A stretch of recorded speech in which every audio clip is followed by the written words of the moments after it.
여러분 안녕하십니까? JTB 아침 뉴스입니다. 오늘도 대체로 맑고 따뜻한 봄 날씨가 이어지겠습니다. 전주의 아침 기온은 12.5도로 어제보다 3도가량 높아 온화합니다. 한낮에는 순창 22도, 전주는 24도 안팎까지 오르겠습니다. 밤사이 대기 확산으로 미세먼지 농도가 다소 옅어지며 오늘 대기질은 종일 보통 수준을 유지할 것으로 예상됩니다. 수요일과 목요일에는 봄비가 예보돼 있고 비가 온 뒤에는 기온이 조금 내려갈 것으로 보입니다. 전주시가 한옥마을의 관광객을 남고산성까지 유치하기 위해 동서학동에서 하천 정비 사업을 했습니다. 100억 원이 넘게 들어갔지만 기대했던 효과는 찾을 수 없습니다. 보도에 하원호 기자입니다. 남고산성에서 국립무형유산원까지 이어지는 산성천입니다. 전주시가 지난 2016년 7월까지 123억 원을 들여 하천을 정비했습니다. 하천 오른쪽에는 960여 미터의 돌담을 쌓아 경관도 다듬어 놨습니다. 하지만 관광객은 찾아보기 어렵습니다. 우선 한옥마을에서 오목교를 통해 산성천으로 오는 유동인구 자체가 적습니다. 알려지지 않은 게 그러죠. 한옥마을에서도 누가 아는 사람이 없잖아요. 거기만 가죠. 여기 누가 올 수 있건데. 1.4km의 산책로에 특색이 없는 것도 문제입니다. 원래 있던 흙길을 걷어내고 곳곳에 목재 데크를 깔아놔 자연미를 해쳤다는 평가를 받고 있습니다. 어디나 있는 그 데크 그런 시스템이 너무나 안타깝고 원래 자연적으로 있는 그 길을 만들었으면 더 좋지 않았을까 그런 생각은 있죠.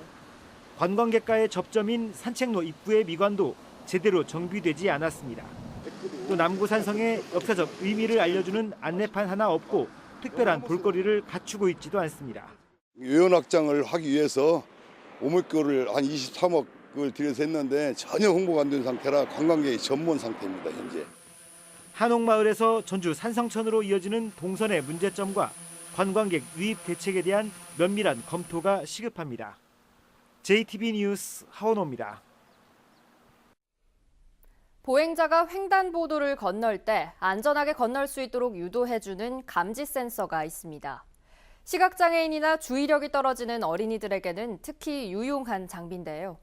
전주시 20여 곳에 설치돼 있지만 대부분 고장이 난 채 방치돼 있습니다. 나금동 기자가 보도합니다. 위험하오니 뒤로 물러나주세요. 한 초등학교 앞 횡단보도에 설치된 보행자 감지 센서. 빨간불에 보행자가 차도에 다가서자 물러나라는 안내 음성이 나오고 파란불이 켜지자 좌우를 살펴 건너라고 안내합니다. 하지만 이곳에 설치된 9대 가운데 제대로 작동되는 건 고작 2대뿐입니다. 될 때는 차도와 인도와의 경계선을 이제 이렇게 자연스럽게 알 수 있어서 안전에 도움이 되는 것 같은데요. 되지 않으니까 인도턱과 차도와의 그 경계선을 감지하는데 좀 어려움이 많습니다. 또 다른 어린이 보호구역 내 횡단보도에 있는 센서는 모두 먹통입니다. 거기 가면 안 돼. 말하자면 일이 뒤로 좀 물러 해가지고 손잡고 가는 것이 하다 했는데 또 애들을 위해서 필요한 것 같은데 지금에 와서 보니까 무인직물이야. 센서가 아예 깨지거나 전선이 밖으로 빠져나와 미관도 해칩니다. 위험하오니 뒤로 물러나주세요. 전주시 효자동에 보행자 감지 센서가 설치된 지점 5곳을 둘러봤는데요. 34대의 센서 중 제대로 작동되는 건 단 2대뿐입니다. 서류에는 센서가 설치돼 있다고 쓰여 있지만 실제로 가서 확인을 해보니 아예 없는 곳도 3군데나 됐습니다. 전주시가 2011년부터 3년 동안 4,700만 원을 들여 초등학교 주변 21군데에 센서를 설치했지만 벌써 대부분 고장나 방치되고 있습니다. 구청에서는 설치는 하긴 했는데도 자기네들이 관리를 안 한다고 하는 것 같기도 하고. 전주시의 관리 부실에 아까운 세금만 줄줄 새고 있습니다. JTB 뉴스 나금동입니다. 지난 2015년에 이어 올해 2번째 대학 구조개혁 평가가 실시됩니다. 상위 60% 안에 들지 못하면 정원 감축과 재정 지원 불이익을 받게 됩니다. 지역 대학가는 또 비상입니다. 조창현 기자입니다. 지난해 말 교육부는 2주기 대학 구조개혁 평가 계획을 발표했습니다. 번역별 평가를 실시해 상위 50% 대학을 먼저 선정한 뒤 나머지 대학 가운데 전국 상위 10% 대학을 추가 선정한다는 계획입니다. 이렇게 상위 60%에 들어간 대학은 자율 개선 대학으로 지정됩니다. 하지만 나머지 대학은 역량 강화 대학과 재정 지원 제한 대학으로 지정돼 2만여 명의 정원 감축 그리고 재정 지원에서 배제되는 불이익을 받습니다. 상위권에 들지 못한 대학 가운데 추가로 10% 대학을 선정하는 과정에서 수도권에 비해 여건이 불리한 지역 대학이 외면당할 거라는 우려가 나옵니다. 재학생 충원율이나 취업률 등의 각종 성과 지표가 아무래도 지방대한테 불리하고 특히 지표상으로 하위권 대학들이 치열하게 경쟁해서 살아남아야 하는 상황이니까 좀 불안하죠. 2주기 평가에서는 처음으로 번역별 평가가 신설돼 지역 대학으로선 그나마 다행이지만 호남 지역 사립대학 간 치열한 경쟁이 불가피해 보입니다. 대학들은 학사 제도 개편 등 자체 구조 개혁 내용과 취업률 등 각종 성과를 담은 대학 기본 역량 진단 1단계 보고서를 지난 27일 제출했습니다. 이번에 제출한 보고서는 정성평가와 관련된 부분인데요. 지난 3년간 우리 대학이 대학 특성화나 학습 역량 강화를 위해 어떤 노력을 해왔는지를 상세히 설명했습니다. 4만 명이 넘는 정원 감축이 이루어졌던 1주기 구조개혁 평가에서 생존을 위해서 몸부림쳤던 지역대학들. 서남대표교 등 정부의 부실대학 정리가 본격화되고 있는 상황에서 또다시 찾아온 대학 구조개혁 평가가 어떤 변화를 미칠지 지역 대학가의 긴장감이 감돌고 있습니다. JTB 뉴스 조창현입니다. 조선 선조 때 인물인 정여립은 대동사상을 펼쳐 세계 최초의 공화주의자로 평가받고 있는데요. 전주 출신 조선시대 혁명가인 정여립의 동상 건립이 추진돼 관심을 모으고 있습니다. 정원익 기자입니다. 모든 사람이 평등하고 자유로운 세상을 꿈꾼 정여립. 엄혹한 왕조 시대에 펼친 대동사상으로 세계 최초의 공화주의자라는 새로운 평가를 받고 있습니다. 조선시대 혁명가 정여립을 기리는 동상 건립이 추진됩니다.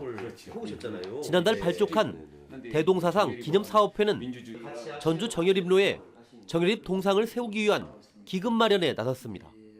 전국적으로 확대시켜서 먼저 사단법인을 만들고 그리고 홈페이지나 언론이나 또는 여러 가지 인터넷으로 통해서 국민 모금을 하려고 하고 있습니다. 대동사상을 내세운 전주야말로 민주주의의 효시라는 것을 알리고 대동사상을 널리 전파하기 위해서입니다. 사업회 측은 기금이 모이면 공청회와 세미나를 거쳐 동상을 세울 장소를 최종 결정할 계획입니다. 이후에는 대동사상 기념관 건립도 추진하겠다고 밝혔습니다.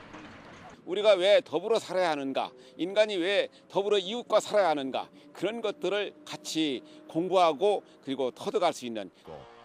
조선의 지식인 천여 명이 한꺼번에 희생된 기축옥사. 그 중심에 서 있던 정여립이 400년의 시간을 뛰어넘어 혁명가로서 재조명되고 있습니다. JTB 뉴스 정원익입니다. 무주의 아름다운 자연을 느낄 수 있는 향로산 자연휴양림이 문을 열었습니다. 완주군이 로컬푸드 햇섭 인증을 위해 가공센터에 인증시설을 도입하기로 했습니다. 이승환 기자입니다. 천혜의 자연 환경을 갖추고 있는 무주군 무주읍 내도리 일대에 자연휴양림이 문을 열었습니다.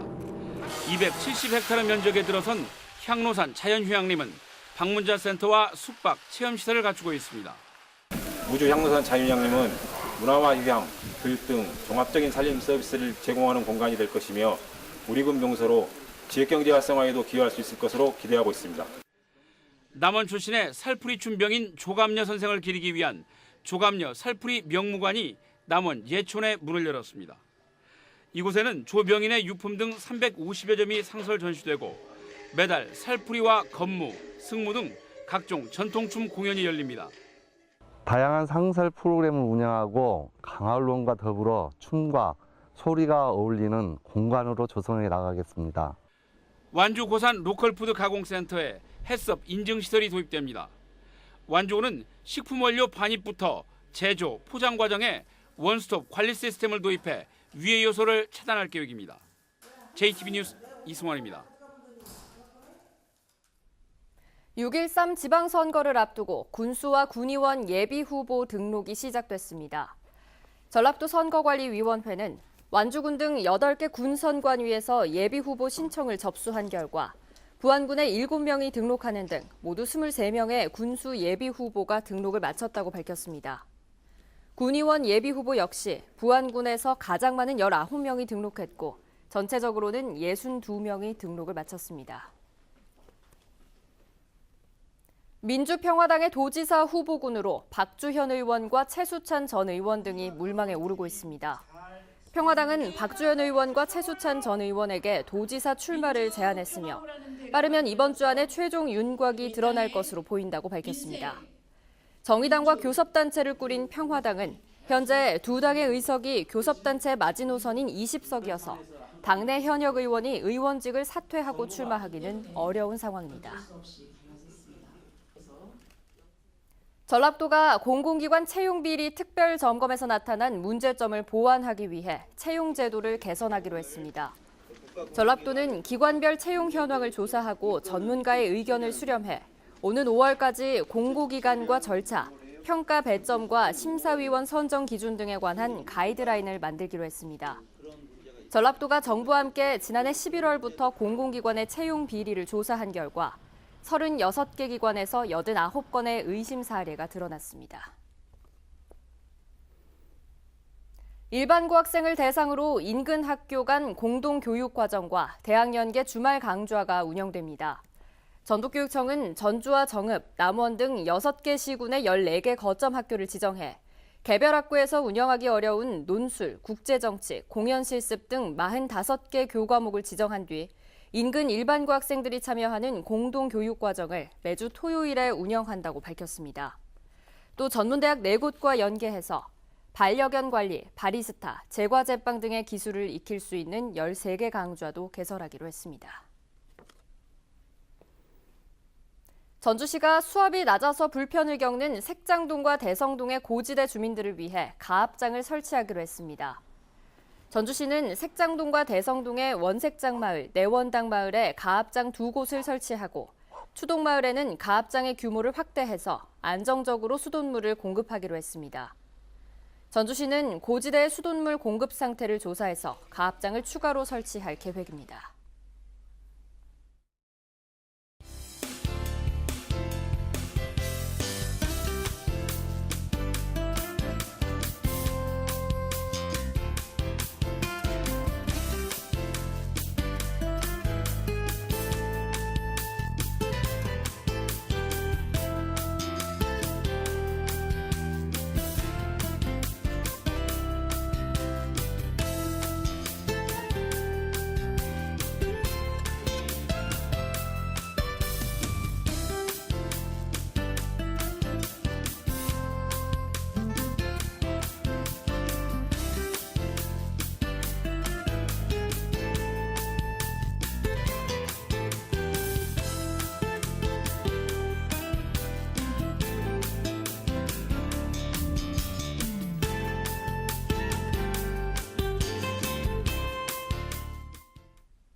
JTB 아침 뉴스를 마칩니다. 함께해 주신 여러분 고맙습니다.